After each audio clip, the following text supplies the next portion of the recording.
우리 옆에 계신 분들과 한번 인사하겠습니다. 인사할 때에 모든 것이 하나님의 은혜입니다. 이렇게 인사하겠습니다. 모든 것이 하나님의 은혜입니다. 할렐루야. 아멘. 감사합니다. 네, 모든 것이 하나님의 은혜입니다. 믿으십니까? 네, 이게 우리의 고백이었으면 좋겠습니다. 오늘 행복 수업 네 번째 시간, 행복의 문을 여는 열쇠라는 제목으로 주어진 본문 속에서 하나님의 은혜 함께 나누겠습니다. 지난 금요일과 토요일에 우리 청년들과 함께 여러분 많이 기도해 주시고 또 여러 모양으로 섬겨 주셔서 잘 다녀왔습니다. 잘 은혜 가운데 기쁘게 또 즐겁게 행복하게 잘 다녀왔습니다. 또 이외에서 수고해 주신 분들도 참 많이 계시고 애써 주신 분들이 많이 계셔서 얼마나 감사한지 모릅니다. 저희가 가평으로 다녀왔는데 일단 숙소가 너무 아름다워서, 자연 환경 자체가 너무 아름다워서 또 가자마자 마음이 확 열리면서 얼마나 행복하고 좋았는지 모릅니다. 우리 거기 갔더니 또 이 안에 예쁜 도서관도 있더라고요. 그래서 또 우리 청년들이 책을 또 굉장히 사랑하잖아요, 그죠?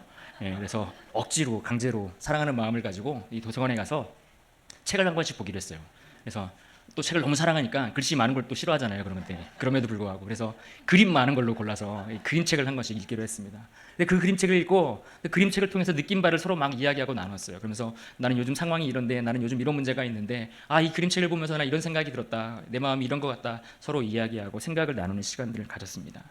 그런데 이 제목들을 보니까, 고른 책들을 보니까 저를 비롯해서 어찌나 다들 자기의 상황을 그대로 표현하고 있는 제목들을 골랐는지, 저 같은 경우에는 내 안에 공룡이 있어요, 이런 것부터 시작을 해서 이런 거 있었습니다. 또 기억나는 게, 정확한 워딩은 생각이 안 나는데 제목들이 이런 거였어요. 나는 잘하는 게 뭘까? 이런 거. 너는 특별하단다. 일어나라. 검은 행복. 되고 싶은 게 많은 많이. 이런 혼나기 싫어요. 이런 것도 있었습니다. 네, 이런 것들을 같이 나누고 이야기를 했습니다. 그런데 이런 이야기를 나누면서 제가 그런 생각이 들더라고요. 참 이런 특별한 기회가 없으면 내가 어떤 상황인지, 내가 어떤 상태인지, 내가 나를 좀 잘 들여다볼 기회가 없구나라는 생각이 들었고, 다 크고 성인이 되었고 어른이 되었는데, 그런데 여전히 우리는 우리 자신에 대해서 너무 모른다라는 생각을 하게 되었습니다. 정말 그런 것 같아요. 내가 나를 가장 잘 아는 것 같은데 사실은 내가 내 문제를 잘 모르고, 내가 무엇을 좋아하는지, 내가 무엇 때문에 기뻐하는지, 내가 어떤 일을 할 때 행복한지, 이런 것을 잘 모르고 살더라고요. 그래서 나는 나를 참 잘 모르는데, 그런데 우리가 신앙생활을 하면서 또 말씀을 통해서 우리가 경험하게 되고 알게 되고 또 깨닫게 되는 것은 무엇인가 하면, 실제로 나를 내가 제일 많이 잘 아는 게 아니라 사실 나보다 나를 더 잘 아는 분이 계신다는 것을 깨닫게 됩니다. 그게 누구일까요? 바로 우리 하나님이시죠. 나는 나를 잘 모르지만 하나님은 나를 누구보다 잘 아시고 이해하십니다. 내가 무엇에 기뻐하고 무엇에 슬퍼하고, 내가 무엇에 절망하고 무엇에 또 행복을 느끼는지 우리 하나님은 너무나 잘 아시죠. 그래서 그 하나님에 대해서 우리가, 그 하나님이 우리에 대해서 무엇이라고 말씀하고 있는지 주목해 보게 될 때가 있습니다. 특별히 오늘 말씀 3절에 보시면 어떻게 하나님이 우리를 나보다 더 잘 아시는가에 대해서 이렇게 말씀하고 있습니다. 3절 같이 한번 읽어볼까요? 시작. 여호와가 우리 하나님이신 줄 너희는 알지어다. 그는 우리를 지으시니요 우리는 그의 것이니 그의 백성이요 그의 기르시는 양이로다. 아멘. 하나님은 우리를 지으신 분이래요. 그래서 하나님이 나보다 나를 잘 아신대요. 하나님이 우리를 창조하셨을 뿐만 아니라, 그래서 우리가 그의 백성이 되고, 그분이 우리를 기르시고 먹이시고 우리를 푸른 풀밭으로 인도하시는 목자가 되시기 때문에, 그래서 하나님이 우리를 나보다 더 잘 아신다라고 말씀하시죠. 그렇습니다. 하나님은 우리를 만드셨고, 또 하나님은 나를 지으셨고, 나를 그렇게 푸른 풀밭으로 인도하시기에 하나님은 우리를 너무나 잘 아십니다.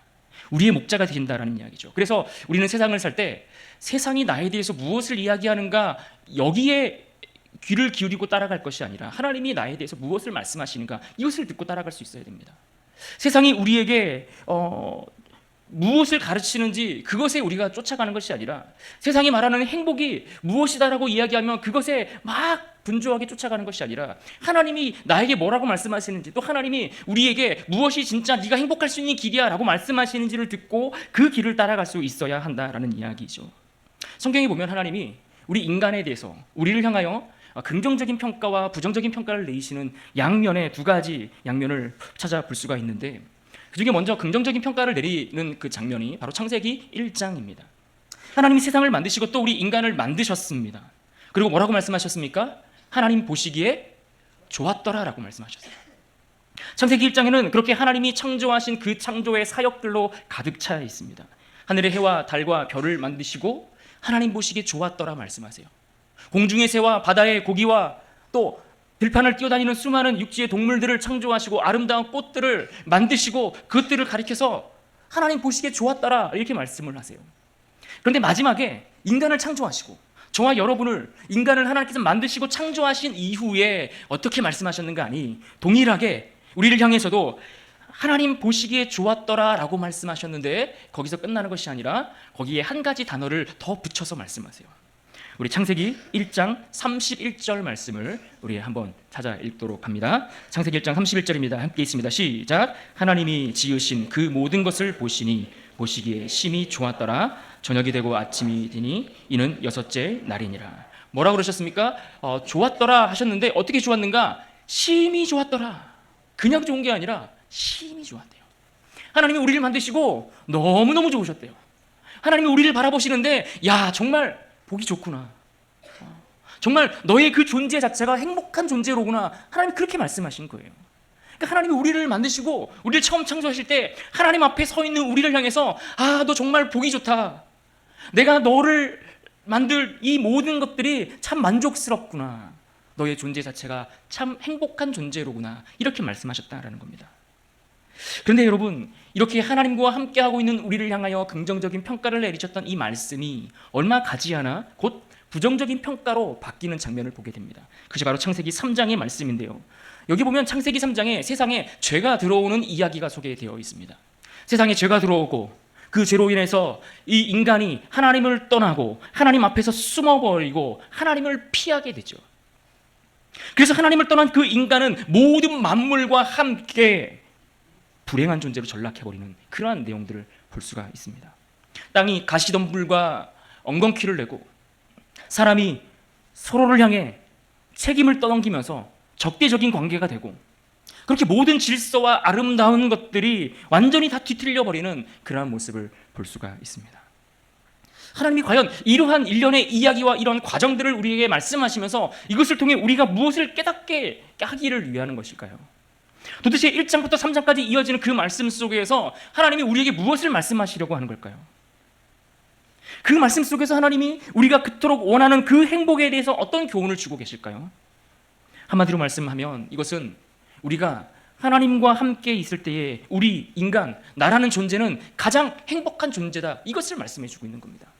하나님이 우리를 처음 창조하셔서 하나님 앞에 거하고 그 안에 하나님과 교제하는 상태로 있는 그때가 내가 가장 행복한 그때야. 내가 가장 행복할 수 있는 길은 하나님을 떠나지 않고 하나님의 낯을 피하여 숨지 않고 하나님 안에 머물러 있을 때 너는 가장 행복할 수 있어. 이것을 우리에게 말씀해 주고 있는 것 아니겠습니까? 바꿔 말하면 하나님을 떠나게 되고 하나님 앞에 숨어버리고 하나님을 피하게 되면 우리는 행복한 존재에서 한순간 불행한 존재로 전락해버릴 수 없다는 것을 가르쳐주고 있는 것입니다. 그래서 성경은 우리에게 끊임없이 말씀합니다. 돌아오라. 하나님을 떠난 인간을 향하여 끊임없이 우리에게 말씀하세요. 얘야, 내 앞으로 다시 돌아오면 안 되겠니? 하나님은 오늘 우리에게도 말씀합니다. 돌아오라. 돌아와서 하나님 앞에서 머물고 그 하나님 안에서 누릴 수 있는 참된 행복을 누리라 말씀하고 계시는 겁니다. 하나님을 떠나 행복을 잃어버린 인간이 하나님께 돌아와 그 행복을 다시 찾으라 말씀하고 계시는 것이죠. 그래서 오늘 우리가 함께 읽었던 시편 100편에 있는 말씀에 보면 5절밖에 되지 않는 짧은 구절의 말씀이지만 이 안에는 여러 개의 명령어가 등장합니다. 이 여러 개의 명령어를 통해서 우리에게 강하게 말씀하세요. 무엇을 우리에게 강하게 말씀합니까? 특히 4절 말씀에 보시면 이렇게 말씀하세요. 그 문에 들어가라. 그 문에 들어가라. 또 그의 궁정에 들어가라. 그 문에 들어가고 그 궁정에 들어가라고 강하게 말씀하시죠. 우리 4절 말씀 같이 한번 읽어볼까요? 시작. 감사함으로 그의 문에 들어가며 찬송함으로 그의 궁정에 들어가서 그에게 감사하며 그의 이름을 송축할지어다. 아멘. 여기 보시면 우리로 들어가라고 명령하고 있습니다. 그런데 우리로 들어가라고 명령하시는 그의 문은 무엇을 의미할까요? 우리에게 들어가라고 명령하고 있는 그의 궁정이라는 곳은 어떤 곳을 이야기하는 것일까요? 이 문은 한마디로 이야기하면 하나님께 나아가는 문을 이야기하는 겁니다. 하나님께로 들어가는 그 문을 이야기하죠. 그리고 그의 궁정은 하나님이 거하시는, 하나님이 우리를 만나주시는 곳, 그곳을 말씀하고 있는 겁니다. 하나님께 나아가 하나님 앞에 들어가 잃어버렸던 그 행복을 찾을 수 있는 그 문으로 들어가. 우리에게 영원한 행복을 주시는 하나님이 계신 그의 궁정으로 들어가라라고 말씀하고 있는 겁니다. 우리가 요즘 새벽마다 하루 한 장 말씀을 보면서 출애굽기를 보았고 또 레위기까지 보았습니다. 그러면서 복잡한 여러 제사들의 규례를 우리가 보면서 참 머리 아프다 뭐 이런 생각을 하면서도 또 그 안에서 주시는 하나님의 은혜와 진리를 깨닫는 기쁨이, 즐거움이 있었으리라 생각합니다. 근데 거기 보면 이 제사를 드리는 그런 규례들뿐만 아니라 또 그 제사를 실제로 드리는 성막 또는 회막이라고 불려지는 그것들이 어떻게 만들어졌는지, 어떤 구조로 되어져 있는지를 우리가 보았습니다.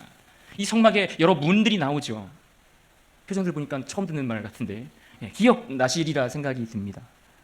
이 성막에 들어갈 때 처음에 이 회막 성막 처음에 그 동편에 문이 하나 있는데 이 회막 문을 열고 들어가면 그 안에 뭐를 만나게 됩니까? 회막 뜰에 들어가게 되는 겁니다. 그 뜰에 들어가면 번제단을 만나고 또 물두멍을 만나고, 그렇게 번제단과 물두멍을 지나가면 또 하나의 문이 나오는데 이 문을 열고 들어가면 성소로 들어가는 겁니다. 이 성소로 들어가면 이 성소 안에는 무엇이 있었습니까? 하고 싶은 얘기 막 하셔도 됩니다. 그 안에 뭐가 있었어요? 하나님이 빛 대신 하나님을 상징하는 등잔대가 있었고, 또 이스라엘에게 풍족한 양식을 공급하시는 것을 의미하는 그러한 떡, 진설병 상이 그 옆에 마련되어 있고, 그 사이를 지나가면 분향단이 있고, 그것을 지나가면 그 앞에 휘장으로 그 문이 또 막혀 있는데, 그 휘장의 문을 걷고 들어가면 어디로 들어가는 겁니까? 지성소로 들어가는 겁니다. 그럼 이 지성소에 뭐가 있습니까? 이 지성소 안에는 언약궤, 그러니까 십계명이 담겨 있는 언약궤 혹은 법궤라고 하는 그것이 있고, 그 위에 속죄소라는 것이 덮여 있는 겁니다. 그런데 하나님께서 뭐라고 말씀하십니까? 출애굽기 25장 22절에 이렇게 말씀합니다. 같이 한번 읽어볼까요? 출애굽기 25장 22절입니다. 제가 읽겠습니다. 거기서 내가 너와 만나고 속죄소 위 곧 증거궤 위에 있는 두 그룹 사이에서 내가 이스라엘 자손을 위하여 내게 명령할 모든 일을 내게 이르리라. 무슨 말씀이세요? 하나님이 그곳에서 만나주시겠대요. 그 지성소 안에서, 그 속죄소 위에서 내가 너희를 만나고 너희와 교제하고 너에게 말하겠다라고 말씀하셨다라는 이야기입니다. 그러니까 지금 아까 우리가 본문에서 읽었던 그의 문에 들어가라, 그의 궁정으로 들어가라 라고 말씀하실 때에 들어가는 그 길은, 그 문은 어디를 말씀하고 있는 문입니까? 하나님을 만나러 가는 문이라는 겁니다. 하나님이 만나주시겠다고 말씀하셨던, 내가 그곳에 너희와 만나 교제함으로 너희가 잃어버렸던 그 행복을 다시 너희에게 소유하도록 허락할게 라고 말씀하셨던 그곳으로 들어가는 그 문으로 너희가 들어가라. 그래서 그 문은 하나님이 계시는 곳으로 들어가는 문입니다. 그래서 그 문은 하나님을 만나기 위해 예배하는 문이고, 그래서 그 문은 우리가 잃어버렸던 그 행복을 얻을 수 있는 문이지요. 그렇습니다. 우리는 하나님께 나가야 행복을 얻을 수 있습니다. 무엇을 소유해서 얻는 것이 아니라 하나님 안에 있어야 그 행복을 누릴 수 있습니다. 그 문으로 들어가야 합니다. 왜요? 하나님이 우리를 그렇게 만드셨어요. 하나님 안에 거할 때 행복한 존재로 살아가도록 우리를 처음부터 그렇게 그분이 우리를 설계하시고 그렇게 만드셨다고요. 그런데 중요한 것은 그 행복을 얻기 위해 하나님 앞에 나아가는데, 그 문으로 들어가는 우리를 향하여 무엇을 가지고 나아가라고 오늘 본문이 말씀하고 있습니까? 우리 4절을 다시 한번 읽어봐야 될 것 같아요. 4절 본문은 함께 읽습니다. 시작. 감사함으로 그의 문에 들어가며 찬송함으로 그의 궁정에 들어가서 그에게 감사하며 그의 이름을 송축할지어다. 보십시오. 무엇을 가지고 가라고 말씀하십니까? 감사함으로, 찬송함으로, 감사하며 그 문으로, 그의 궁정으로 들어가라 말씀하고 있습니다. 성경은 우리가 하나님께 들어가야 행복할 수 있다고 말합니다. 우리가 하나님과 함께 거하고 그분 앞에 머물러 그분과 교제하며 살아가야 행복할 수 있다라고 말씀합니다. 그런데 그 진짜 행복이 하나님께 있다라고 말씀하시면서 우리에게 무엇을 말씀하십니까? 그 문에 들어가는데 어떻게 들어가라고요? 감사함으로, 찬송함으로, 감사하며 들어가야 된다. 그러니까 감사를 가지고 그 행복의 문을 열고 들어가라, 우리에게 그렇게 말씀하고 계시는 겁니다. 유대인의 탈무드에 보면 굉장히 유명한 말이 나오는데 이런 말이 있습니다. 세상에서 가장 지혜로운 사람은 배우는 사람이고, 세상에서 가장 행복한 사람은 뭐 하는 사람이라고요? 감사하는 사람이다. 세상에서 가장 행복한 사람은 감사하는 사람이라는 겁니다. 행복의 문을 여는 열쇠가 감사에 있다는 거예요. 여러분, 감사라는 단어는 어떤 의미입니까? 감사라는 것은 사전적인 의미로 우리에게 이렇게 정의합니다. 고마움을 나타내는 인사, 또는 고맙게 여김, 혹은 그런 마음. 고마움을 나타내는 인사, 고마움을 표현하는 것, 그것이 감사라는 거예요. 내 입술로 무엇에 대해서 감사하다라고 이야기하는 것은 내 안에 어떤 일들에 대해서 고마운 마음이 있기 때문에 그것을 표현하는 거 아니겠습니까? 누군가에게 우리가 감사합니다라고 선물을 준다는 것은 그 선물의 그 표현을 통해 내 마음을 전달하는 것이죠. 그렇다면 여러분, 무엇에 우리가 고마움을 나타내야 한다는 것입니까? 하나님 앞에 들어가면서 무엇에 감사하고 어떠한 마음들을 그렇게 표현해야 된다라고 이야기하는 것입니까? 우리가 아까 보았던 본문 3절을 말씀을 한 번 더 봅니다. 본문 3절에 보면 이렇게 말씀합니다. 같이 읽습니다. 여호와가 우리 하나님이신 줄 너희는 알지어다. 그는 우리를 지으시니요 우리는 그의 것이니 그의 백성이요 그의 기르시는 양이로다. 할렐루야. 뭐라고 말씀하십니까? 하나님이 우리를 소유하셨다. 우리는 하나님의 소유다. 하나님이 우리를 지으셨기 때문에 이 세상 모든 만물이 우리를 포함하여 다 하나님의 것이다. 이렇게 말씀하고 계시는 겁니다. 그런데 여러분, 이 말을 오해하지 마십시오. 우리가 하나님의 소유라고 했더니 우리가 하나님의 소유니까 하나님이 우리를 소유하셔서 우리를 억압하고 하나님 마음대로 우리를 이렇게 저렇게 부려먹으려고 그렇게 하시나 보다, 이렇게 오해하시는 분들이 종종 있으신 것 같아요.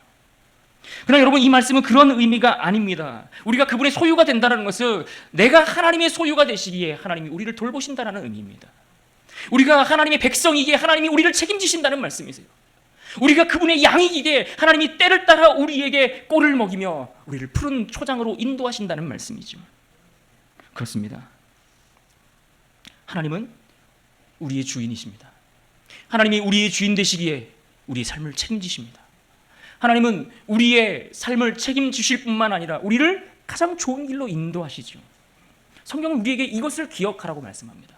이것을 기억하여 하나님이 우리의 소유 되신 그 하나님을 기억하여 그것을, 그 고마움을, 그 마음을 하나님 앞에 표현하렴, 이렇게 말씀하고 계시는 겁니다. 목자가 양을 먹이듯 우리를 먹이고 기르시고 돌보시는 하나님. 청년들과 수련을 하면서 양떼 목장도 다녀왔습니다. 별걸 다 했습니다. 근데 이 양떼 목장을 갔는데요, 참 신기했던 게 우리는 막 당근을 치면서 하는데 당근 들고 들어가봐야 한두 마리 양이 이렇게 쫓아오다가 이렇게 돌아가기도 하고 그러더라고요. 근데 신기한 게 그 양들을 돌보는 그 아저씨가 있더라고요. 이게 목동이겠죠, 그분이. 그러니까 이분이 먹이를 들고 와서 그릇에 먹이를 담아서 이렇게 흔들면서 그 호루라기를 부르니까 그 주변에 있는 모든 양떼가 막 소리를 같이 내는 그런 신기한 장면을 제가 영상으로만 봤는데 처음 봤어요. 너무 신기하더라고요. 어떻게 그 양들이 그 목동의 아저씨의 그 반응에 그렇게 다 같이 움직이고 반응을 보일까요? 그 사람이, 그가 목자여서 나를 먹인다는 것을 알기 때문 아니겠어요? 그가 오면 우리에게 필요한 양식을 공급해 준다는 것을 알기 때문에 아니겠습니까? 그래서 그들이 반응하는 겁니다. 그가 나를 먹이고 그가 나를 기르고 그가 나를 이끌어 갈 것을 알기에 양들도 그렇게 반응한다는 거예요. 그런데 우리가 믿는 그 하나님이 우리의 양이 되셔서 우리를 그렇게 인도하신다는 거예요. 우리를 그렇게 이끌어 가신다고 말씀하지 않습니까? 그러니 우리를 그렇게 돌보시는 하나님을 아는 것, 그 하나님을 우리를 기르시고 그렇게 우리를 이끌어 가신다는 것을 알고 기억하며 그분 앞에 감사함으로 그의 문에 들어가라, 이렇게 말씀하고 계신 겁니다. 여러분, 척박한 세상에서 하나님이 우리의 아버지가 되신다는 것, 그분이 우리의 주인이 되신다는 것, 여러분, 이것을 알면 너무나 많은 것들이 달라질 수밖에 없습니다. 여러분, 지금까지 우리가 살아왔던 시간들을 생각해 보십시오. 돌아보십시오. 어떻게 우리가 여기까지 왔을까요? 오늘 우리는 어떻게 이 한 해를 시작해서 벌써 이 절반이라는 이 시간을 보내기까지 우리가 그래도 건강하게, 그래도 이곳에서 함께 이렇게 모여 예배할 수 있게 되었을까요? 내 힘으로 잘 버텨서 그렇습니까? 내가 최선을 다했기 때문입니까? 물론 애쓰셨죠. 수고하셨습니다. 그런데 여러분, 우리의 그 수고와 그 애씀에 하나님이 돌보신 은혜가 있었기 때문 아닙니까? 하나님이 우리의 아버지 되시는 그 하나님의 손길을 기억하라는 겁니다. 그분이 하신 일들을 믿음으로 바라보라는 이야기입니다. 그것을 마음을 다하여 주님 앞에 하나님 감사합니다 라고 고백하기를 우리 하나님이 기대하시는 것입니다. 그래서 하나님이 우리의 아버지 되시고 우리는 그의 자녀가 된다라는, 그분의 소유가 된다라는 이것을 우리가 알고 있다면 우리는 무엇을 함께 알게 될까요? 그분이 우리의 인생을 책임지시겠구나, 이것을 믿게 되는 겁니다. 여러분, 행복해야 감사하는 것이 아닙니다. 우리가 하나님을 알고 우리가 그분의 소유가 된다는 것을 알아야 행복하게 살아갈 수 있는 겁니다. 우리가 행복해야 감사하는 것이 아니라 하나님이 우리를 기르시고 돌보신다는 그 진리를 깨달아야 행복한 존재로 서 있을 수 있는 것입니다. 우리가 그것을 알고 감사할 수 있어야 진짜 행복한 존재로 살아갈 수 있습니다. 오늘은 교회 로비에 그 게시물을 띄웠는데요. 얼마 전까지 게시물에 이런 글귀가 적혀 있는데 여러분 지나다니시면서 보셨는지 모르겠어요. 유심히 한번 살펴보세요. 굉장히 좋은 말들 많이 적혀 있기도 한데요. 어떤 글귀가 있었는가 하니 이런 글귀가 있었습니다. 하늘에게 행복을 달라 했더니 감사를 배우라 했다. 너무 멋있는 말이죠. 제가 지은 것 같지만 제가 지은 말은 아니고요. 인터넷에 누가 올려주신 글귀인데 너무 멋있는 말이에요. 하늘에게 행복을 달라 했더니 무엇을 배우라고요? 감사를 배우라 했다. 여러분, 하나님이 우리의 주인 되시고 아버지 되셔서 오늘도 우리를 이끌어 가시고 먹이시고 돌보시는 그 사랑과 은혜 앞에 진심으로 감사함으로 행복한 자가 되실 수 있기를 주님의 이름으로 축원합니다. 오늘 말씀 속에서 성경은 우리에게 또 하나 우리에게 배우라고 말씀하시는 그 감사를 우리에게 가르쳐 줍니다. 5절 말씀, 본문 5절 말씀을 같이 한번 읽어보도록 합니다. 5절입니다. 함께 있습니다. 시작. 여호와는 선하시니 그의 인자하심이 영원하고 그의 성실하심이 대대에 이르리로다. 아멘. 하나님이 선하신 분이 아니라면 어떨까요? 그분은 죄인인 우리를 돌보실 이유가 있을까요? 하나님의 인자가 없다면 결코 그 하나님은 우리에게 어떤 관심과 사랑의 모습을 보여주시지 않을 뿐만 아니라 우리가 그런 관심과 사랑의 대상이 될 이유가 무엇이 있겠습니까? 우리가 하나님의 자녀가 되고 하나님의 사랑과 돌보심 가운데 거할 수 있는 것은 하나님이 선하시기에 하나님의 인자가 영원하고 그의 성실하심이 멈추지 않기 때문인 줄 여러분 믿으셔야 합니다. 하나님이 선하시기에 죄인된 우리를 돌보시는 겁니다. 돌아보시는 겁니다. 하나님의 그 자비하심이 오늘도 우리를 하나님의 은혜 안에 머물도록 하고 있다는 이야기입니다. 심지어 시인은 고백하기를 그 선하신 하나님의 인자가 잠시 있다가 사라지는 것이 아니라 어떻다고요? 영원하다라고 말씀하세요. 하나님이 우리를 향한 그 인자하심이 영원하다라고 말씀하세요. 여러분, 이것이 얼마나 큰 은혜입니까? 우리가 이 땅을 살면서 누리는 경험하는 사람들의 사랑, 그들의 관심, 그들의 돌봄, 이것은 너무나 쉽게 변하죠. 그래서 한때 유행했던 말이 있잖아요. 사랑은 움직이는 거야, 뭐 이런 거. 네. 여러분, 세상에서 말하는 사랑, 세상에서 우리에게 약속한 행복, 세상에서 우리에게 제시하는 그 희망, 여러분 이것은 늘 변하고 사라지고 잠시 있다가 없어지는 것들에 불과합니다. 그러나 하나님의 사랑은 영원히 변하지 않는 줄 믿으시기 바랍니다. 그분의 사랑은 인류의 역사를 통해 하나님의 성실함으로 나타났고 이루어졌습니다. 결코 변하지 않으시는 하나님, 여러분 변하지 않으니까 이것이 진리인 겁니다. 여러분, 진리는 바뀌지 않는 겁니다. 변하지 않는 겁니다. 상황 때문에 이렇게 저렇게 바뀌는 건 아닙니다. 요래저래 흔들리고 이렇게 저렇게 그때그때 달라지는 것, 여러분 이것은 우리에게 아무런 유익을 주지 못하는 것들입니다. 그러나 하나님은 영원하십니다. 그분의 선하심과 인자하심이 영원하다라고 말씀하죠. 시편 136편에 보면 그 시인이 우리에게 어떤 이야기를 하는가 하니 하나님 앞에 무려 26가지나 되는 그 상황들을 언급하면서 우리로 하여금 감사해야 된다라고 명령하는데, 우리가 그렇게 많은 경우, 그 여러 경우와 그 상황들에 대해서 너희가 감사해야 된다라고 말하는 그 이유를 무엇이라고 덧붙이고 있는가 하니 바로 하나님의 인자하심 때문이다라고 말씀합니다. 그 인자하심이 영원함이라. 그 인자하심이 영원함이라. 그 인자하심이 영원하기에 너희가 감사해야 된다라고 말씀하지요. 사랑하는 여러분, 하나님의 인자하심이 영원하심을 믿으시길 바랍니다. 그 인자하심이 우리의 인생에 끝나는 그 순간까지도 멈추지 않고 우리를 돌보심을 여러분 믿고 확신하며 하나님의 거하시기를 부탁드립니다. 그 인자하심이 영원함이라. 하나님은 우리에게 이것을 말씀합니다. 사랑하는 여러분, 벌써 2024년 상반기를 마치는 마지막 날, 또 마지막 주일 예배를 드리고 있는데 여러분 어떻습니까? 어떻게 여기까지 오셨습니까? 저 정말 정신없이 달려왔는데요. 생각해보니 하나님이 한순간도 함께 하시지 않았던 순간이 없었다는 것을 이 짧은 기간 안에 참 많이 고백하고 또 순간순간 그 고백을 안 하지 않을 수 없습니다. 여러분, 감사라는 단어는 생각하다라는 단어에서 시작된 단어입니다. 그러니까 감사는 생각해내는 거예요. 무엇을요? 하나님이 우리에게 베푸시는 은혜가 무엇인지를 생각해내는 거예요. 하나님이 우리를 어떻게 돌보고 계시는지를 생각하는 거예요. 그것을 생각하고 기억하는 것이죠. 하나님이 우리에게 어떤 선한 것들을 인도하여 주셨는지, 어떻게 이 한 해를 우리가 두렵고 떨리는 마음으로 시작했을지라도 우리를 이곳까지 인도하시고 여전히 우리를 돌보고 계시는지를 생각하여 그 은혜 앞에 그 고마움을 표현하는 것, 감사하는 것, 이것이 하나님이 오늘 우리에게 바라시는 모습입니다. 하나님의 돌보심을 기억하며 하나님의 선하심을 기억하며 우리가 살아가는 날 동안 그 하나님 앞에 들어가, 그 문으로 들어가, 그의 궁정으로 들어가 하나님 안에 거하여 그분 앞에 있는 그 행복을 맛보고 누리는 자들로 살아가며 승리할 수 있기를 주님의 이름으로 축원합니다.